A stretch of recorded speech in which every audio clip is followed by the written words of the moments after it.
This is for the nerds, this is for the brainiacs, this what we deserve. Go ahead and play it back, you ain't gonna touch me, you not gonna do nothing, you are not above me, I bet you wish you was me, I know that I know. Nerds, this is for the brainiacs, this what we deserve. Go ahead and play it back, I know that I know. All right, everyone, welcome back. It is Season 2, episode number 10 of the S4Y Vlogcast. As you all can see, these headphones are not on anymore. And that is because we are not going to be live this week because it's a danger zone. It's a danger zone. Berkey's nephew potentially has corona, potentially not has corona. We're trying to be as careful as we can, but we're the realest guys in the game, so we came anyway.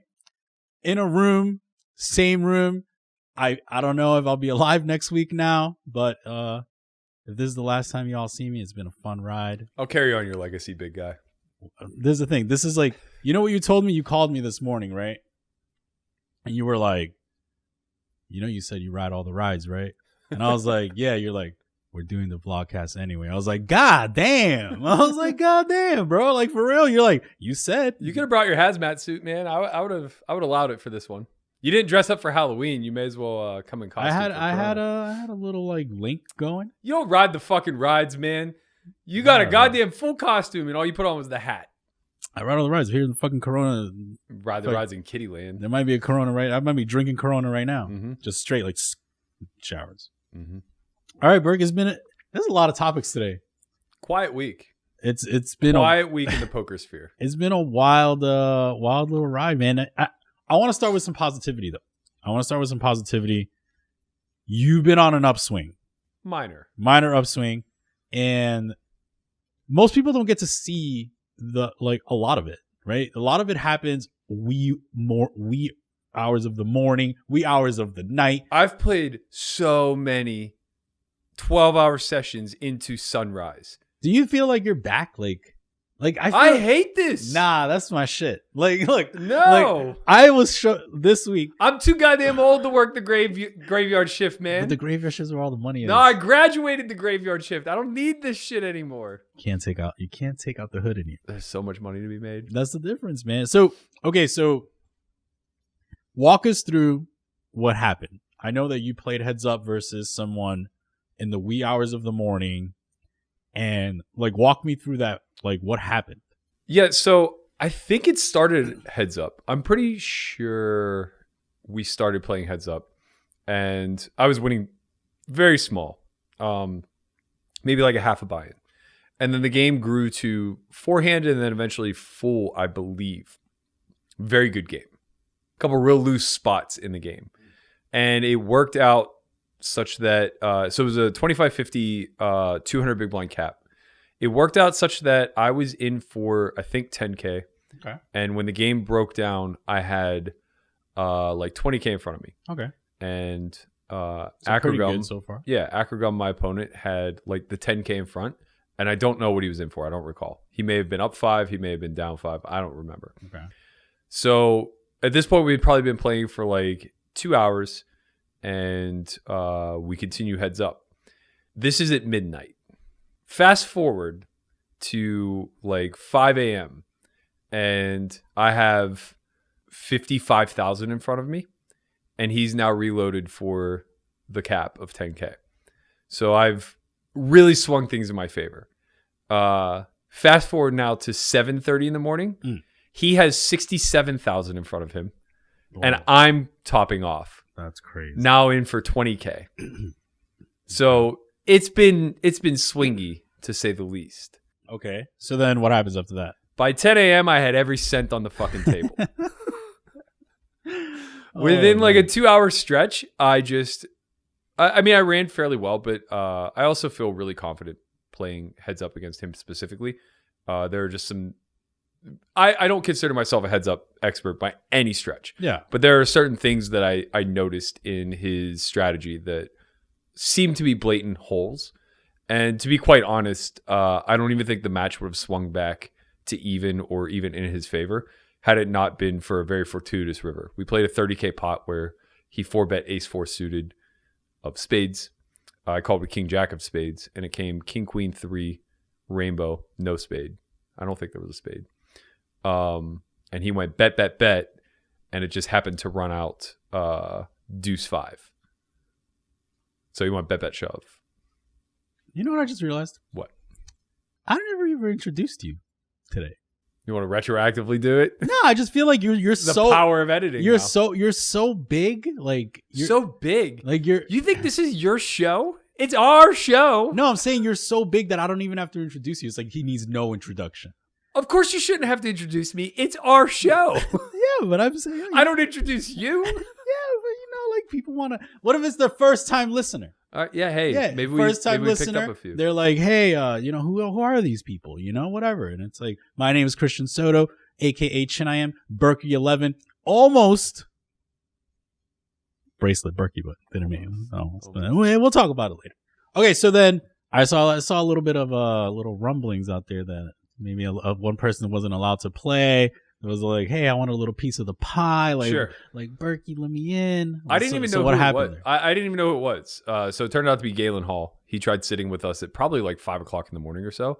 But Acrogum wanted me all to himself. Yeah. It was abundantly clear. He sits down and plays like one hand, and Acrogum, all you see is 3 dots. And I'm just like, I don't care. Like, I'm winning. I don't care if we play 3-handed or 2, whatever. It's a good game. And so we play one more hand, and then Acrogum 3 dots again, and then just sits out. Yeah. And I was like, well, if he's sitting out, I'm sitting out. Like, obviously, he wants to play me heads up. I don't know who this other person is. He only has 5K. We have 60,000 on the table between the two of us. Like, you know, You kick can't- rocks. You can't come in with the 5K though. Yeah, at least come in for the 10. No, listen, Galen. No, but if you came in with the 10, we would be like, yo, who's this motherfucker? Listen, Galen Hall, you look like a good guy. You seem like you're pretty smart. You can't be trying to snipe the game. You can't be coming in at 5 in the morning with the 5K. Like, you got to come in. Look, this is the difference between someone that went to Stanford and someone that grew up in the hood. Like, this is what happened. If you come to the game at nighttime, like if you're playing, if you come underground, whatever, you can't be coming in short stacking the game at night. Right. It's like the min buy-in goes up as later it gets. Yeah. Like, you can't. For sure. What is wrong with you, Galen Hall? This isn't fucking Stanford Econ 101. Okay, this is late night banging it out poker in the streets. We got real hood. I'm not going to lie. There were some fucking street ass hands. There's that a were chance. played. Actually, I'm gonna teach you a little something, Galen. If you came in with the 10K straight, and that first hand you open a 4X, I bet you would have played. I bet you would have played. I bet you would have. That guy would have been like, God damn. Actually, no, I'm not gonna sit out. This guy's banging. Like, Yeah. you would have got a seat. That's right. You would have got a seat. But you came in with the 5K, like short stacking it, probably min raising, like Stole the blinds. Yeah, you stole. I saw the tweet. You won 150 or Yeah, something. you stole the blinds twice. Yeah, you stole the blinds twice. You min raised off the 5K stack, stole the blinds twice, and then you're tweeting about why you didn't get a seat. Get the fuck out of here, bro. Get out of here. Get out of here. Just stop it. Just fucking stop it. Well, I'll tell you why he didn't get a seat. Because we were fixing to play a 1,400 big blind pot on the old 5-6-7 board. Ooh, wee. Now, I had what I'm supposed to have The 9-10? whenever I put in Wait. 700 big blinds. Wait, 5-6-7? Yeah. Oh, okay, so you have the 8-9. I had the 8 and the 9. Yeah. That's all I'm going to have. Yeah, you're all. Quite frankly, when 700 big blinds. Wait, you don't have any bluffs in that spot, you're saying? It was a 3. You know, my man O'Brien reaches out to me the next day, and he's like, you know, I saw the hand. Me and the collective, we kind of think that the turn shove is a little bit imbalanced. And I go, well, yeah. Usually, whenever you're 3-betting the turn for the 700th big blind, you're not all that concerned with balance. I was like, I really felt like he wasn't going to check raise fold there. Call me crazy. I'm not really worried about being protected in this spot in the future. Should I ever play Acrogum again and we find ourselves 700 blinds deep on the turn? Maybe. I think I'll do the same play. Yeah, I'll probably still be all in there. Yeah. Until he shows me the check raise fold, I think we're going to be fine. Yeah. So the way it played out, you guys will see a little clip of this. He led the flop on 5-6-7 in a 3-bet pot, which is questionable. I raised him with the old 8-9er, trying to get a little money in the pot. Let's build a little something. Turn comes the deuce of clubs. My man decides, I go for the overbet. And he decides he wants to put more in. So I go 4,200 into what like was the turn? 3,500. the deuce of clubs. Oh, okay. So Bringing backdoor clubs. Yeah. And I have the 8 of clubs, which is a nice card to have. Very nice card because you could be getting free roll. Yeah, right. Yeah. So I go over bet. He makes it 11K with like 16K behind. I was like, now or never, man. This guy's telling me his fucking hand. Don't pair the board. Yeah, I'm like, don't pair the board. I rip it. Like, don't bring a club. He has Jack 9 of clubs. Called it off. Faded it. I mean, I should fade it. He has 8 outs, 1 to come. That would have been a painful club, man. Is there like certain moments in your career where you remember like certain big holds? Usually the opposite. I remember not winning in that particular spot a lot in my career. I feel like I'm in I remember specifically there was a night where we were playing 3-6-12 and JRB and myself were going to war. And he beat me in an 800K pot, aces versus kings. And I hit my stop loss. Wow. So I had to leave. Yeah. 20 minutes later, I remember this. Yeah. The chairman takes my seat. Yeah. JRB was into the game for 100,000. 4 days later, he cashed out for 5.8 million. That's I never look back. Never look back. And like that was my seat. Yeah. It was my seat. That would have been my only opportunity ever to play with the chairman. Like the game was short. And you might have won 10 million. Who knows? You know? Who knows? Maybe I go broke. Who gives a shit? Either way, the EV of that spot. It's like the pivot of that pot is so pivotal. So like what could have been. Yeah. You know? Yeah. I go home 500K in makeup instead of sticking around for. They literally played a 4-day session. They would rotate one person at a time, would go upstairs and take a 2-hour nap. I remember that day. For 4 days. Bob Bright played a 36-hour session, went upstairs, took a 2-hour nap, came right back down and played. Wow. This man's like, he's like 80. He's like 78 years old. He's like 80 years old playing 35. I mean, I wish I could do that, bro. If I need anything in my life, if I'm 80 and I'm banging it out downstairs on the Ivy's room, you'll be doing it for sure. If anyone's that sick, it's for sure. I just want to do it, man. Like this week I've been. You'll never get your sleep right, man. You'll be on the goddamn graveyard shift whenever you're. Bro, I grew up on the graveyard shift. That's what Galen Hall doesn't understand. Like he's a smart guy, good looking guy, but you know what happened? You got too rich and too pretty. No, he fucking woke up at 4:30, made himself some oatmeal, jogged around, did some push-ups. Oh, he's probably on the East Coast, so it was probably like 8 a.m. Oh, yeah, he was up since 5. He worked out. Got his morning routine he fucking opened the Wall Street Journal. Like, because he's into that finance shit. Yeah. And then he was like, Wall Street Journal. He's like, oh, yeah, I think Bitcoin's going to go up this week. And then he invested a little bit Bitcoin. Then he's like, oh, they're playing there. Let me buy it for 100. Oh, look, 700 big blinds and a heads-up game. Maybe I can get in there. I wonder if they're balancing. 1,400 big blinds. Sorry. Yeah. I wonder if they're balancing. Let me hit up Dan. It's like, get the fuck off the skate, man. Anyway, shout out to Galen Hall, one of the best in the world. Galen Hall was a big inspiration for me. He played a really big hand long ago in PCA. It was a famous hand. And I watched that hand a couple times. I remember saying like, damn, these guys are good. The other guy was gangster shit too. All right. So Landon Tice.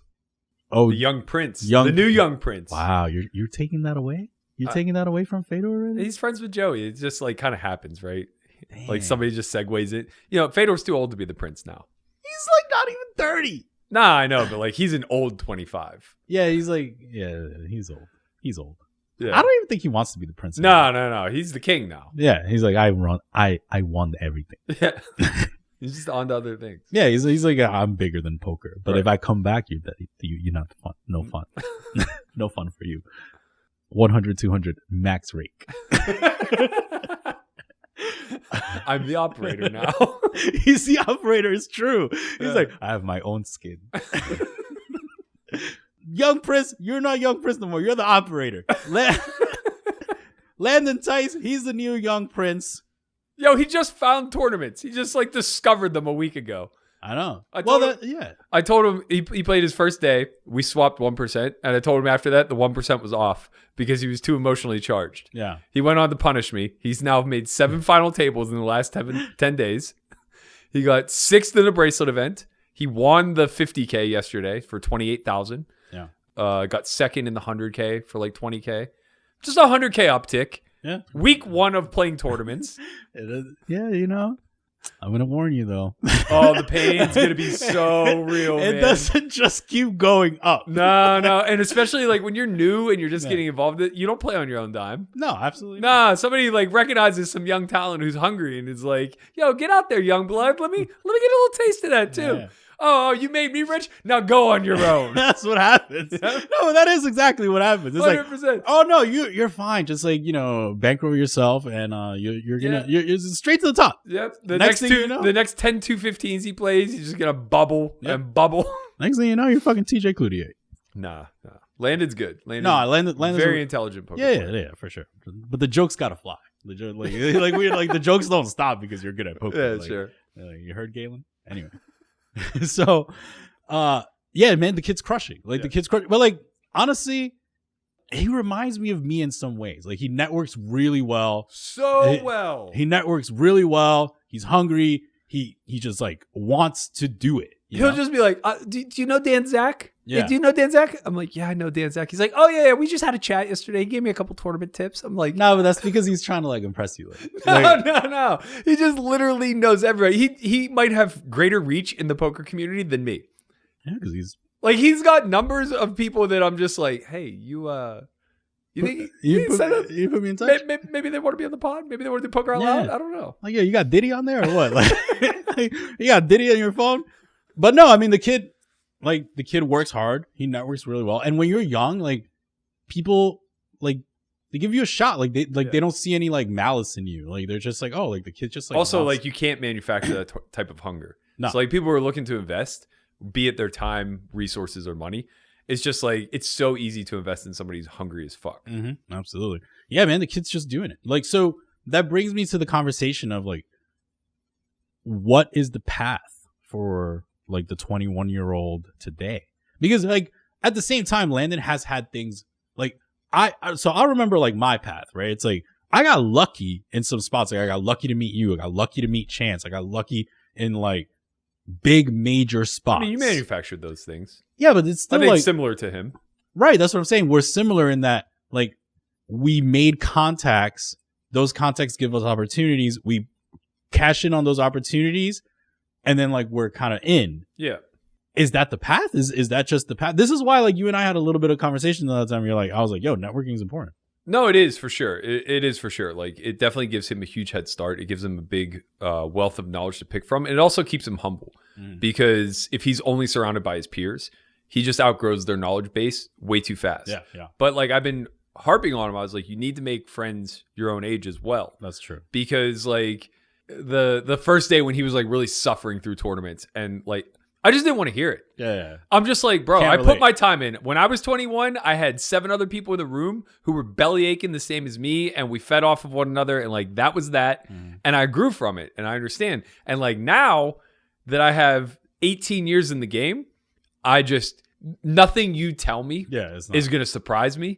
It's nothing you tell me is going to make me empathetic to you. You know what I mean? It's I'm just going to give you a sour, grizzled old grin and just say, that'll put some hair on your chest, kid. It's just it's honestly, it's very similar to sports when you have the young, hungry rookie coming up and you have the grizzled old vet who's up there working a count and is able to pick up on a pitcher's, pitchers who tip pitches and will just, watch a kid strike out over and over and over again in a scenario where he's just you have to know the curveball's coming. He does this thing with his glove every time. You can't. But the kid's too pie-eyed and aggressive and whatnot. Big moments. Yeah, for sure. So it's it's great. You have all these resources available, but you need the balance of those other up-and-comers who are struggling through the path with you because they'll find a blind spot in you that you don't see and you'll do the same for them. Yeah. And it'll build your leadership potential as you grow forward because you'll be able to help and mend and mold their game as they move forward. And it'll also humble you in a certain way where they'll find little holes and leaks that, the old guard that you're brushing elbows with don't care enough to find. Yeah, for sure. That happened to me where it was in my group of North New Jersey, New York City, I was the end boss. And when I left there, it's I met you, I met Dan, I met other people. It's okay, I was just a fucking rookie again, But that juggling effect is kind of nice because it's okay, I know I'm very good. I have stuff to learn, but I could also see like, okay, this is where I came from, and like people still come to you and like say like, hey, like, how do I do this? How do I do that? And it's like you kind of have like the best of both worlds in that scenario, like kind of like what you're saying. Yeah. I think like for the path moving forward, it's very important that like, yes, you network, yes, you get yourself opportunity, but also you have a good solid foundation to kind of double back on, because you're going to fall flat somewhere along the line, and you're not always going to have that helping hand. So like you need people to grow with you. A lot of the conversations that I had with Chris when we were doing a lot of coaching was like, he's just like super emotional about losses. And I had the same response to you. I'm like, bro, like it doesn't matter. Like, like just play. Yeah. And but the problem is like, he couldn't like, it was hard for me to relate to him because like I never lost. Sure. Like a lot of people say I'm still on my first buy-in. Like subtle brag. Like, no, you know what I'm saying? You know, like I'm not saying I'm the best. I just say I ran really good. Sure. Like I ran really hot. Yeah. Like in my career. So it's like, I don't know what it feels to like go 6 sessions and not win. Sure. It's like, that's not a thing. Yeah. So, but I tell him like, yo, it doesn't matter. You know, it's like but it was hard to communicate. And I guess I'll ask you is like, how do you communicate like it's going to be okay when it's like someone just keeps losing and losing and losing, and it's like there is the small chance that like you just run bad your whole career. You just have to like highlight the fact that they're 21 and will bounce. Yeah, for sure. It's just like I can't explain to you whatever success you perceive me as having, however much money you think I have, you could double it and I would still trade places with you tomorrow. Yeah, being 21 is crazy. Yeah, infinitely. I would pay my net worth times 10 to go back 18 years and start fresh.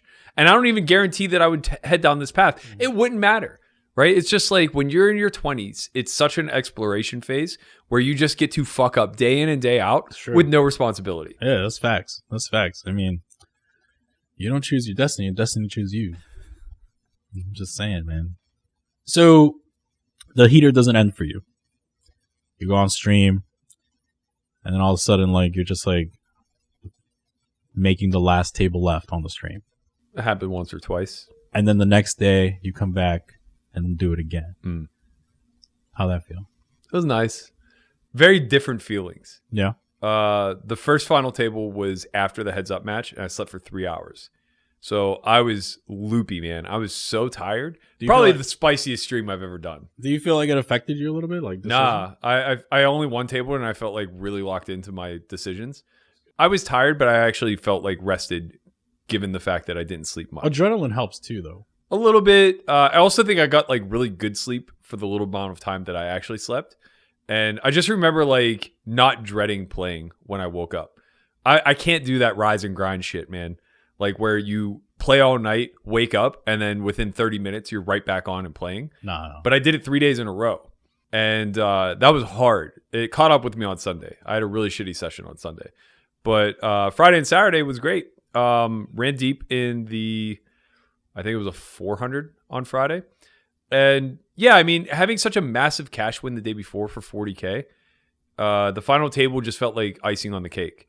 So I came in 3 of 8, I think. But I only had like 15 bigs. And there wasn't a huge separation between me and the field. I got myself into a really good spot.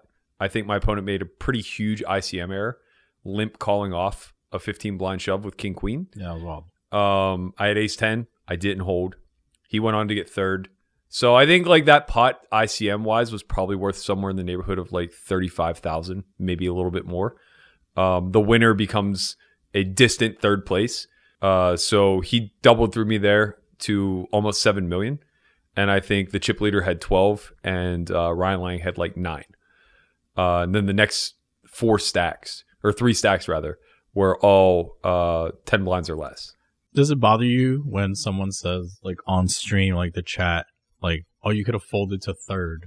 No, because they're wrong. I only have 15 bigs. All it takes is one of those 10 blind stacks doubling, and now I'm at ICM hell.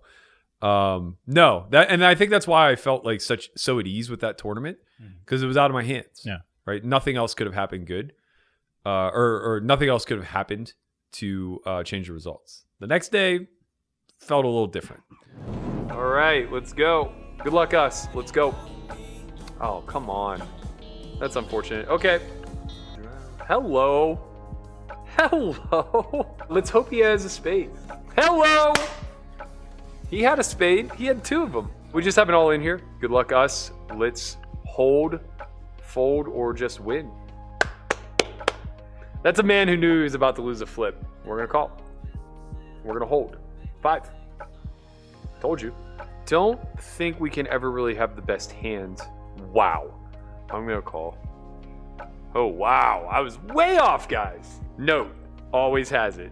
Well, that's really good. We're only really concerned about 10s and queen jack at this point. Queen jack will not make up a big part of range. Call. That's frustrating. Good luck us. Let's go. Let's win. Ship the sherbet, baby. Oh, he's about to make a very bad call. I can feel it. Told you.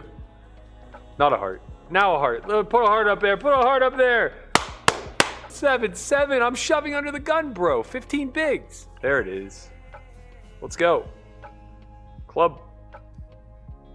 Yeah. It's time to get lucky.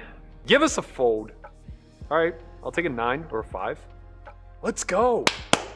If V-Berk were to shove, I may have to make a pretty tight fold. I don't think I can fold my hand. Yeah, I think we have to go with it here. Good luck us. Let's go. What a big win. Let's fucking go. Hold. Little deucer. Little deucer. There's the deuce, baby. Wow. Wow. Wow. This lead is dust. I think I have a very clear shove here. Works. Remember that one. That was not luck. Facing a limp, we 4x. This is a big one. Good luck. Let's go. Club, club, club, club. Let's go! What are you thinking, chef? Diamond.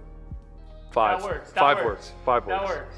The horseshoe has not fallen out of my ass yet. We've overtaken the chip lead.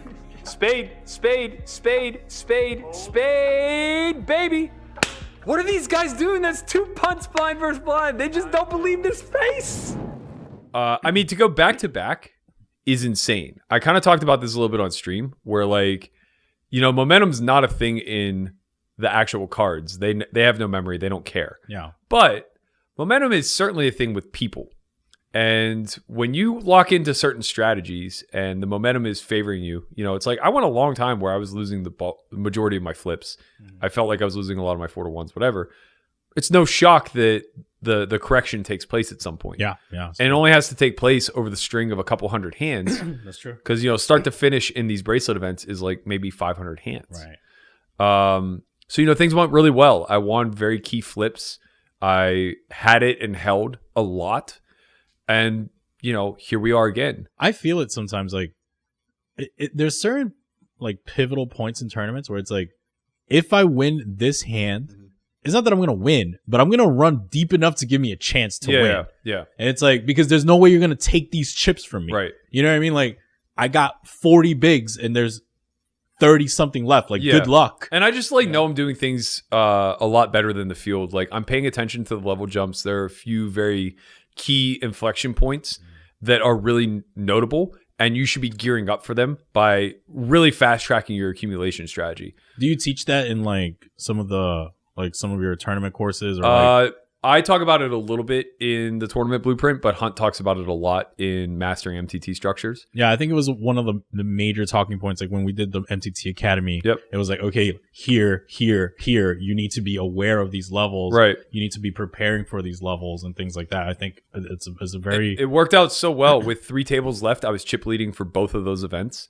The one that I ended up getting 7th in on Friday, I had a couple hiccups whenever we got shorthanded prior to the final table. So I lost my chip lead. Just a couple pots didn't go my way. No big deal. But I still came in 3 of 8, which is nice. Saturday, I bulldozed. I absolutely crushed. I saw that. Yeah. I also got lucky. I busted Ophir on the final table bubble. Open ripping King 3 suited for 10. And he had queens in the big. What are you going to do? Flops a queen. Hey, those are the ones where it's I flopped a flush draw, though. So, yeah, you know, I run really good. I come into the final table with a 2-to-1 chip lead on the field. I just rewatched it again today. I V-pipped like 95%.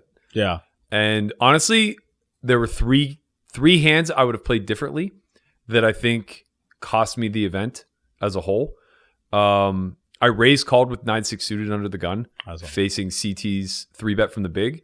Yeah. I don't think there's a problem with that. He 3-bet way too small, and 3-betting off 20 in that spot ICM wise is just literally not a thing. And I felt like he was trying to combat my aggression in a poorly constructed way. I was right. The problem is I didn't follow through post. He had ace-7 off, right? Yeah. Yeah. All I needed to do was shove the turn. He never has a trap on the turn. It's literally impossible for him to balance the trap there. It's just not going to happen. Mm-hmm. And he had half pot back. If I just shove, he folds, crippling him down now to 10 blinds. And I have a significant chip lead with like 16, 17 and it just million. keeps going. Yeah. But dumb me in the spot, what I was thinking was, if I check back and ultimately lose this pot, it doesn't matter. I'm still chip leading with 12 million. And he's still only going to have 6. So it's not that important. But the snowball effect obviously caught up with me. Yeah. He rivers a 3-out or a 6-outer versus me, hits a 7 on the river to cost me the pot, gets him up to 6K or 6 million rather. Right. Then he does another one. Yeah. And then he bleeds himself back down again. And then I ultimately run a 3-barrel bluff or 2-barrel bluff with King 6 suited versus him defending the big blind. I'm kind of okay with that one. I feel like maybe I just shouldn't shove river because it's a disastrous event whenever he has an ace and calls and wins. Yeah. It allows him to chip up a little bit too much. But I had like probably one of my best candidates. You did. To choose. And then the final hand, the 3-4 suited, or sorry, the 3-4 offsuit. I might have been a little power drunk there. Yeah, it was a little bit aggressive. Yeah, probably just not a hand I should Crazy open. part about that is like, bro, I wasn't tilted at you. I was tilted at all the fucking Bellagio regs that were all just like, oh, you're going to explain that one for us right now? And I'm like, bro, he's at the final table. Like, relax. Like, he was aggressive and then hit 2 pair. Like, yeah, the like, post flop plays itself. Yeah, like I thought the hand was like whatever. Like, if you had queen deuce off, no one would say anything. Like, it's right. just like tournaments. A lot of it is like, yeah, candidates count, but like spots are bigger than a candidate. Right, you right. know? And like you thought the spot was like pretty good, and then, yeah, I just overestimated. I guess I overestimated how much I could leverage ICM versus him specifically. Mm-hmm. And the reason being is because I think I was a little bit duped by the fact that he was mostly a small average buy-in, but big winner. So I felt like those two things contradicted each other. Wait, is this Clint? Is this Clint? No. Okay. No. Yeah, but like his average buy-in was like $50 or something like that. But he was a big winner. He was like winning 50K at those stakes. So it's like I respect his grind, but I also felt like this was a huge moment. Yeah. What I came to find out later though is that he won the Brigada WPT. Which means that like it's probably not nearly as big of a moment as that one was. Right. That there you could have raised the 3-4 offsuit. Right. So like knowing that in hindsight, now the ace-7 makes sense because it's still a big enough moment where he doesn't want to shove for 20. Right? Like he's still afraid to shove for 20, but he's not afraid to take a chance and try to get a 3-bet through, hoping that like when I have trash like I did, I'll just fold. But like I just had so much room to take on risk. And he laid me such a phenomenal price that's like, okay, well, even if you're at top of range, you're just going to bust yourself here sometimes by taking this line. Do you feel like you're locked in like the psychological part of the game right now? I mean, I shouldn't say I always feel that way, but like when I'm playing well, I always feel that way. Is there like a course on the website where like... Yes, Jen. There are many. All of my masterminds are done on basically the psychology of poker, as is the resilience course that we did with Jason Su. How much is the website? $9.99, Chin. All right. So congrats on that. I thought that was really good. I think that you've given people a treat to see on the streams. Like I watch all the streams. I'm in the chat going bananas. Sometimes people be talking crazy and I be talking crazy back. I said I have a quota of telling at least one commenter a day to go fuck himself. But I do it with a smile. Some people don't do it as nice as you, Berkey. Sure. And they're catching a little bit of heat for it. Daniel Negreanu got banned from Twitch. We'll see if it's a soft ban. Probably. It's only a month, maybe. Mm. But he said some really out of line things. So let me kind of walk things how it happened. Like, it was someone said something about his wife. He doesn't take it well. He says, I will do a lot of terrible things to you, that of which include knocking your teeth out and feeding them to you anally. I was really surprised I could say that with a straight face. but I'm a professional podcaster. Why would you ever feed someone through their butt? That's crazy. That's crazy. I mean, I don't know. That's where it comes out. Maybe that's the point, Berkey. He wanted to like really express the fact that this is not how it's supposed to be. Sure, I get it, man. I get it. All right. So then, after that, today, he puts out an apology, quote unquote. Formally apologize for suggesting that breaking a troll's teeth and then feeding them to him anally is the appropriate way to deal with an opposing viewpoint.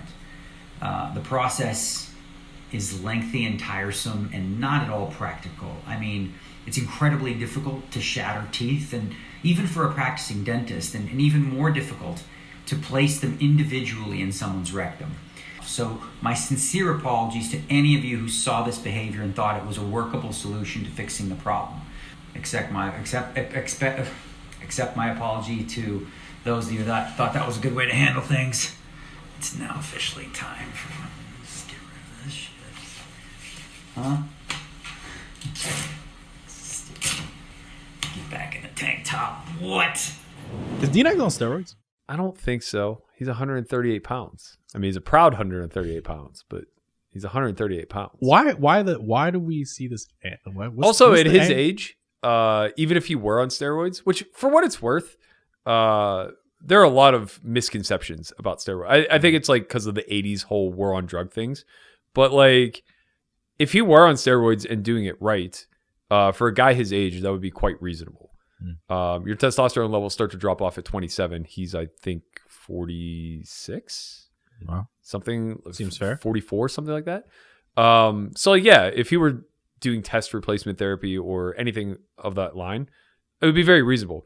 Secondarily, even if he were, the likelihood that like the whole anger side effect, it really is only like a heightened thing to my understanding. Yeah, I feel like if he was on steroids, like he would have like the computer would have actually broke. Like it wouldn't. Yeah.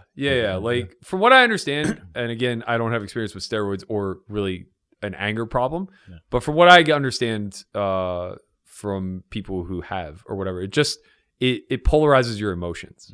Right, so like you become a little bit more manic. I mean, this is kind of what people are saying. Like Daniel is known to be like happy Daniel, like for the people. Sure. And like now all of a sudden we're seeing like, wait, is this actually Daniel or but like you're getting Daniel uncut, right? This is kind of like what we love about Daniel too, is that he's unfiltered, he's very authentic to himself, and you're getting him now for 60 plus minutes a day, not 60 seconds in a Proco News clip.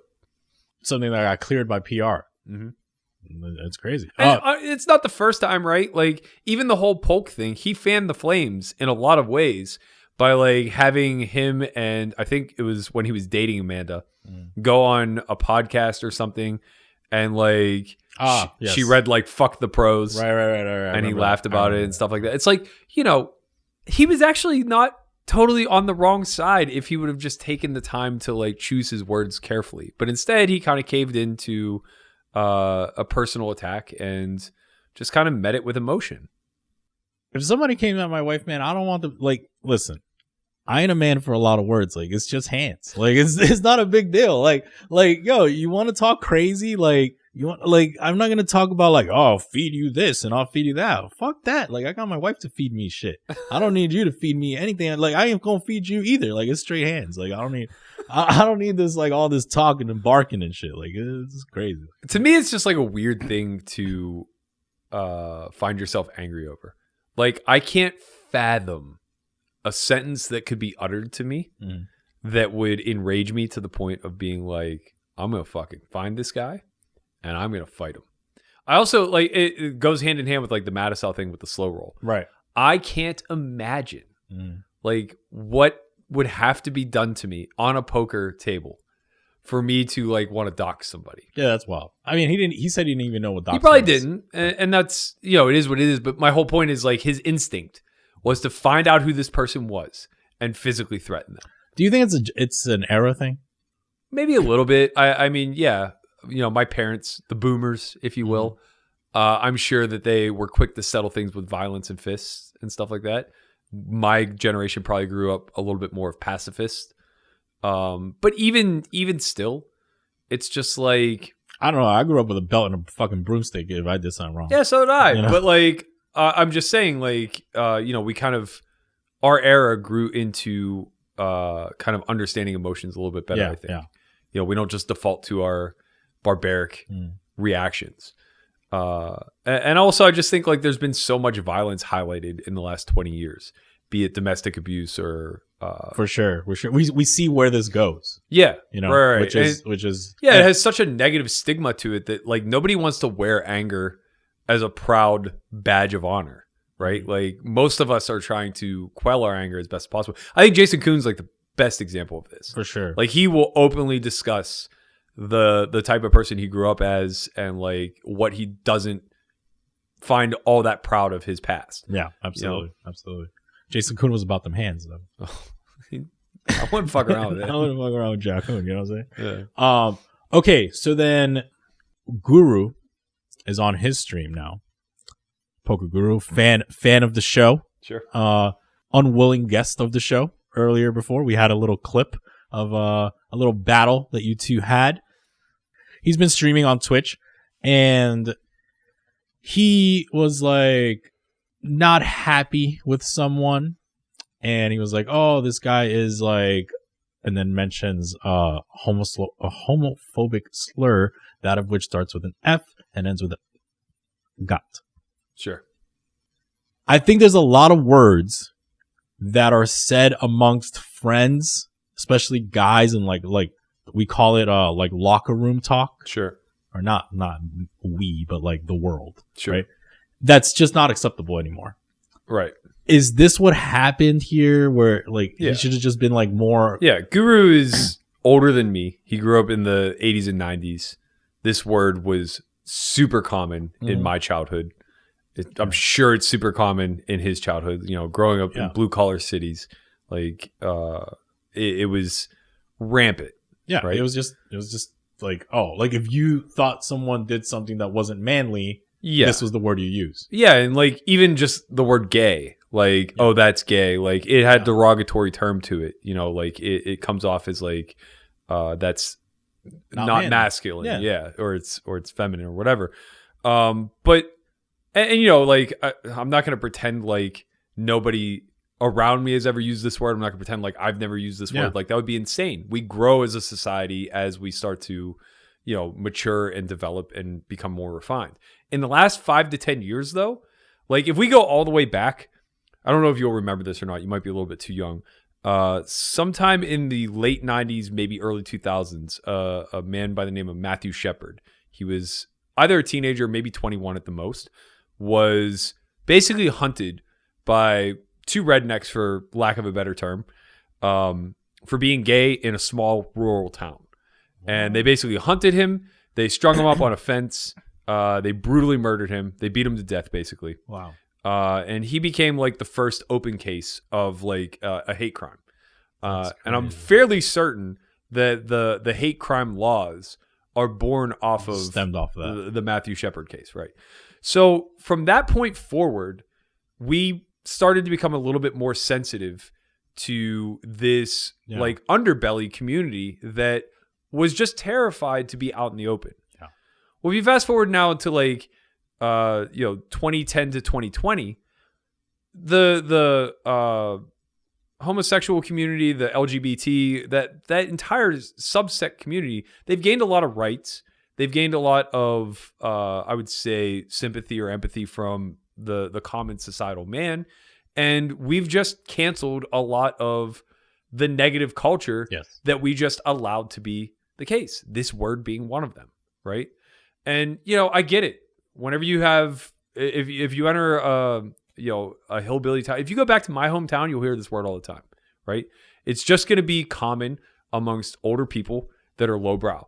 And that's not necessarily an insult to them. It's just basically saying they're unwilling to evolve, right? Yeah. And that is what it is. And I'm not even saying that is the case here with Guru, right?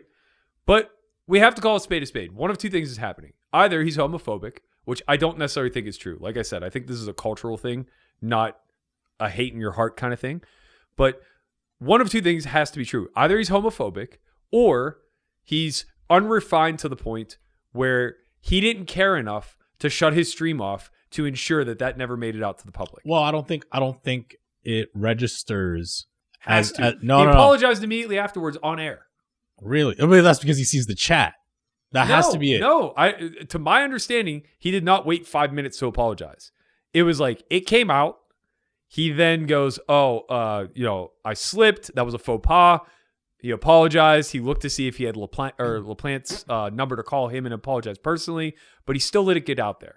He could have just cut the stream. He had a 5-minute delay. Yeah, he probably didn't think about it. I'm not sure. I disagree. I think that like he valued what his current audience was at that number over that, protecting his own speech, That's knowing that it wasn't going to be that big of a deal and there wasn't going to be that much fallout. And unfortunately, there is. Well, no, there isn't, because the man who could head the crusade has his own dirty laundry to air. You're right. Guru then reaches out to LaPlante saying, hey, I actually called you this name. Not you personally, but all your people. Mm-hmm. And we don't know what happened there. But LaPlante doesn't take kind to that word being used. He's very open about saying like, hey, we have to stop the bigoting. We have to be like more mindful of the words we use. Saying gay as like, that's gay. That's not cool. Saying the word like that Guru said, F got or whatever, like is not cool. Like all these things are not cool, right? Seems very reasonable. Seems like a smart young man that represents his people. And I want to say something too before we even start this section. Like LaPlante's a friend of the show. Like LaPlante's a friend of the show. When you see Berkey stream, sometimes he has like the Learn Pro on the side. I'm not big on like using other people's brands on our shit. Like we don't even have Google right now. So like if your brand's on the show, like you're a friend of the show. Then some people start saying like, we think you're a hypocrite. And then things get a little bit quiet for a second. It's like, okay, what you got? Then little things start coming out by not known people. So it took a little longer, to like come to the top. And then he doesn't see it right away because he's like, oh, what'd he post? Because it seems like he blocked this dude, right? So then someone screenshots that and then sends it to him.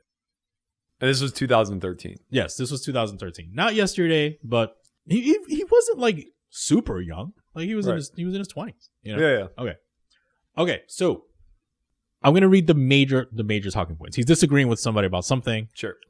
Then he goes on to say, "Go die in a grease fire, you backwater sewer monkey." Okay. They respond, obviously, saying like, "Hey, you just called somebody a water sewer monkey. Probably not the nicest thing. Are you racist?" Right. He says, "I'm racist? Cool story, bro. Next one. If I ever get the chance to meet you in real life, pray to God that there isn't a sharp object nearby because I will castrate you and fucking make you eat your balls, fucking piece of N-word, N-bomb, ass motherfucking douchebag. Yes, I am serious. If there is nothing close by that is sharp, I will just kick you in the balls so hard and so many times you will bleed out of the worthless excuse of a 2-inch flab skin that you call a penis for the next 3 months." What's with everybody wanting people to eat shit? The 2-inch penis is just like too much. Like he took it way too far with that part. Like that part is That's where he took it too far? That part's just unacceptable. The 2-inch penis. Are we just going to gloss over the fact that he used the N-word? Why? Okay. The problem with this is that he used the N-word. Yeah, right? absolutely. This is just a Daniel Negreanu Yeah. rant if Yeah. he doesn't use the N-word. Yeah, look. Yeah, of course. Like there's a reason why on this paper, like this is the bold letter. Sure. Like obviously he's like way like it's crazy, like immature. Yeah, whatever. But like this is a racist statement because once you add this word, it feels like all these other words stem from that word. Yeah, right.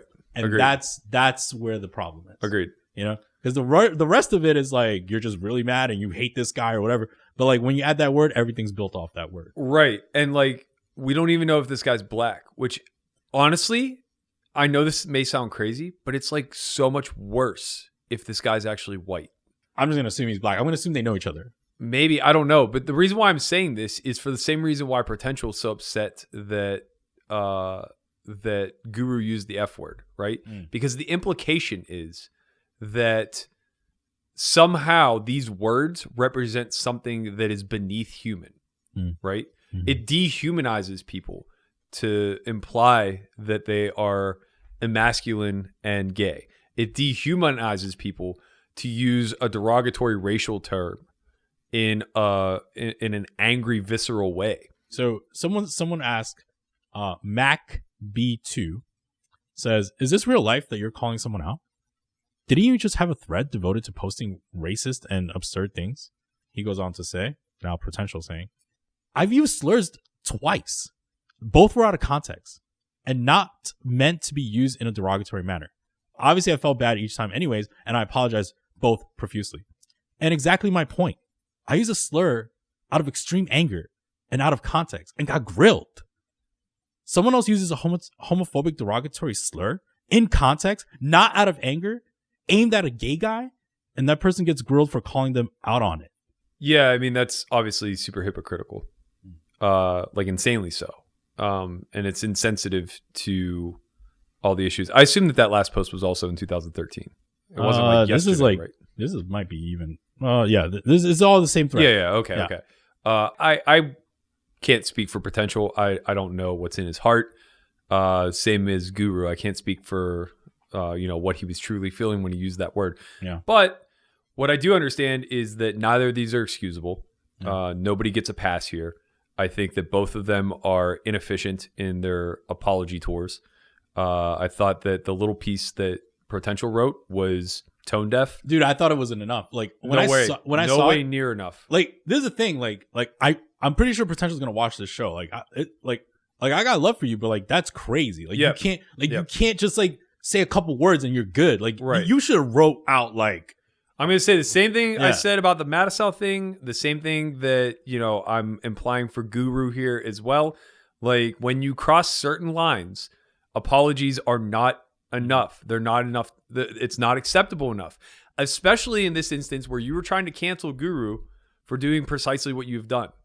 And, like, you had to know that's in your past, right? So it's like, if anything, this was an opportunity for LaPlante to show some empathy to what Guru did, educate him on why it's so poor, and kind of even call himself out a little bit and say, like, look, man, I went through this same process where I didn't understand why using racially charged words was as bad as it was, right? It's not okay to plead ignorance. Just like for Mikey, it wasn't okay to plead ignorance on doxing, right? Whether you know or not, you did it. It's a thing, right? Whether you're ignorant or not to racial slurs, homophobic slurs, you're still utilizing them, and they still come with visceral, and they're charged, and there are outcomes to this, right? Yes. There are consequences. So I think, like, for all parties involved, it's far more than public apologies. It's far more than kind of making nice, kissing babies and shaking hands. This has to be some proactivism where each and every one of them should take it upon themselves to take that next step. And, do some serious soul searching, do some public reflecting, be it written, be it speaking. I don't care, right? Like this should turn into an open public forum conversation for those who have done the damage.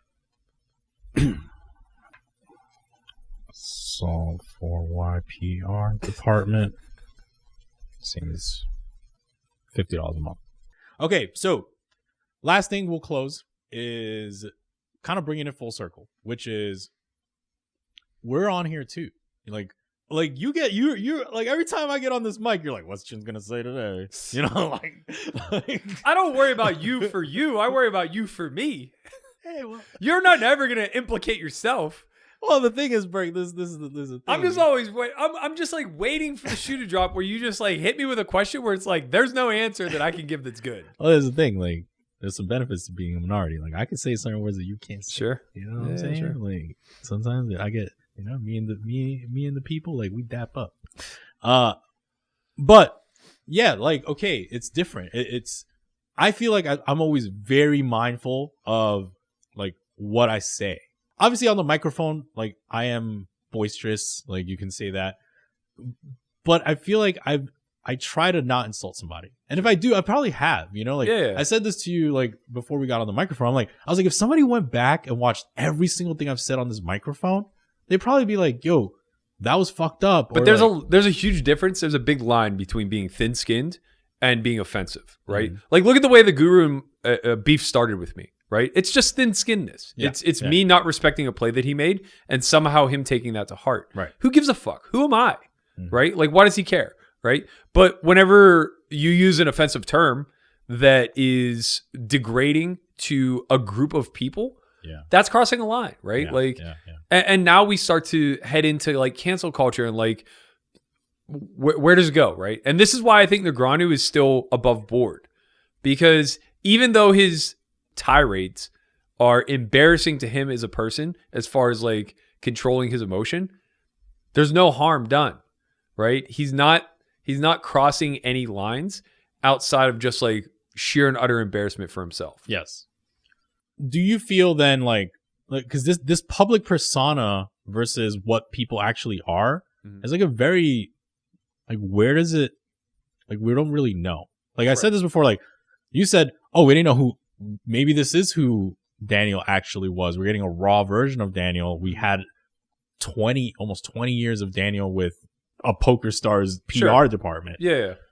We don't have an PR department. I mean, I'm trying to build it for $2.99, but right now we don't have a PR department. Like, it's just us. And for you specifically, your Twitter version of yourself is not really exactly like when people know you, when people live at our house or whatever, like they know that's not actually you.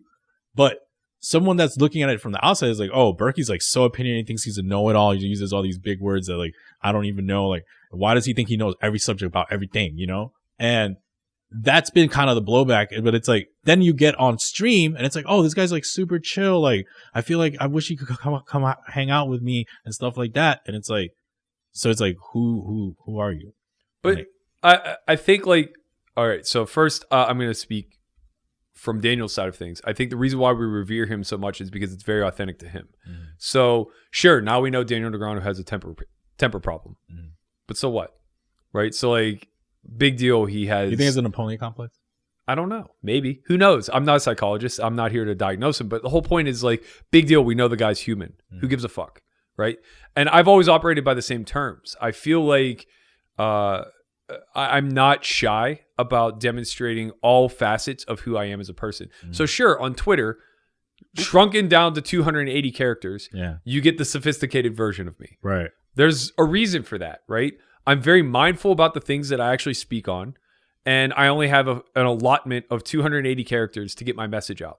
Right? So why does it appear like I'm a know-it-all every time I tweet? Well, because I don't tweet everything I'm thinking. I tweet 1% of it, and it's something I feel pretty confident about, right?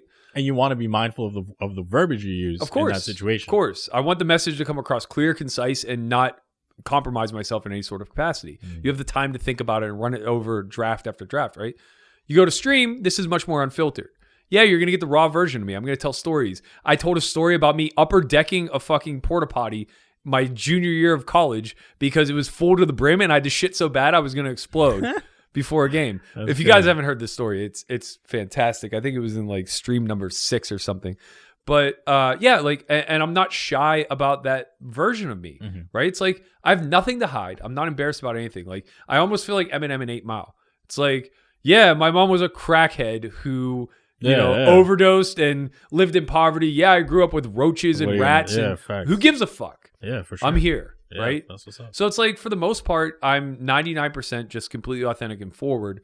And if some part of me is an embarrassment to myself, to those I surround myself with, whatever the case may be, I just hope that it's not to the degree of being beyond reproach. You know what's crazy, Burke? Like, I was having this conversation with Andre. I was like, because he was asking like, oh, why are you on Twitter now? Like all of a sudden, like, you know, because I was on Twitter, but I wasn't like really like trying to like be on there. And I was like, honestly, like I have a very different personality than Berkey, and I don't want to seem like the dumb one in the group. So I was just like never even on it. And he's like, oh, that's like some insecurity. And it's like, no, I just don't want people to have this perception of me that's like not smart, or like, because I'm not gonna talk like that. You know what I mean?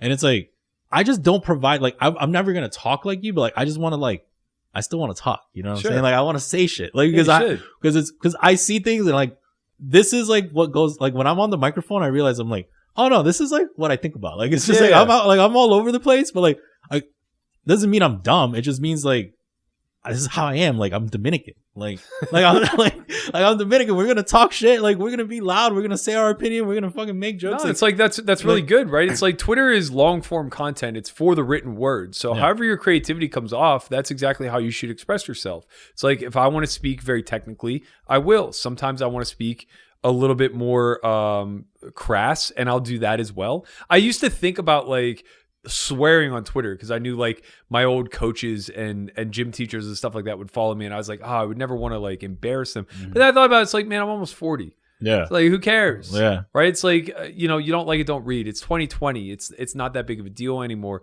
And I think like for you, it's like if you want to be funny, be funny. If you want to be creative, be creative. You want to be a storyteller and narrate like what's going on. People love that stuff. There's no reason to ever silence yourself. Yeah, no, but that's how I felt. I was just like, oh, like I don't like.